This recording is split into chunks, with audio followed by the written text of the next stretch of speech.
আলহামদুলিল্লাহ,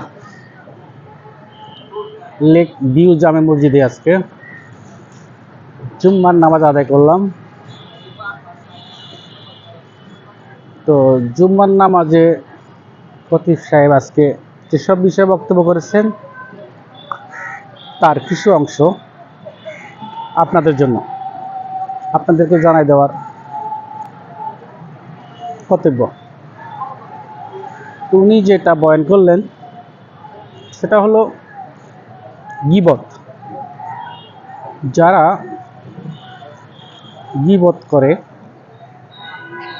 অন্যের গীবত নিয়ে সারাক্ষণ মেতে থাকে, অন্যের বদনাম বলে, তাদের মুখের থেকে গন্ধ বের হয়, এক ধরনের গন্ধ বের হয়।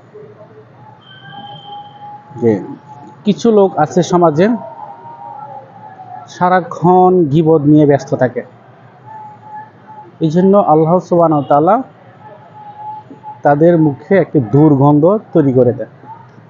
দেখবেন আমাদের সমাজে বিভিন্ন লোকজন আছে, বিভিন্ন জায়গায় কথা বলার সময় তার মুখের থেকে গন্ধ বের হয়। আরেকটা বিষয় যেটা বললেন সেটা হলো বাবা মাকে তুচ্ছ তাচ্ছিল্য করা। যেমন কিছু কিছু সন্তান আছে, তারা বাবা মাকে তুচ্ছ তাচ্ছিল্য করে।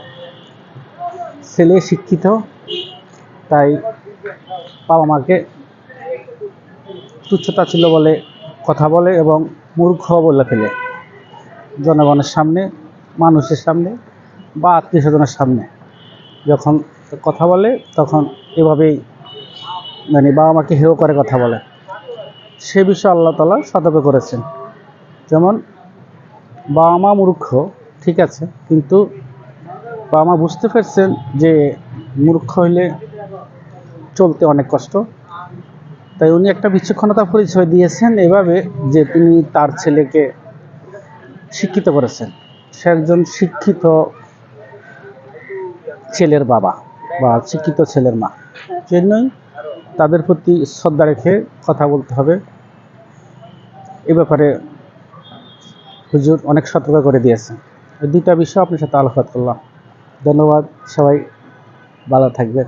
আল্লাহ হাফেজ।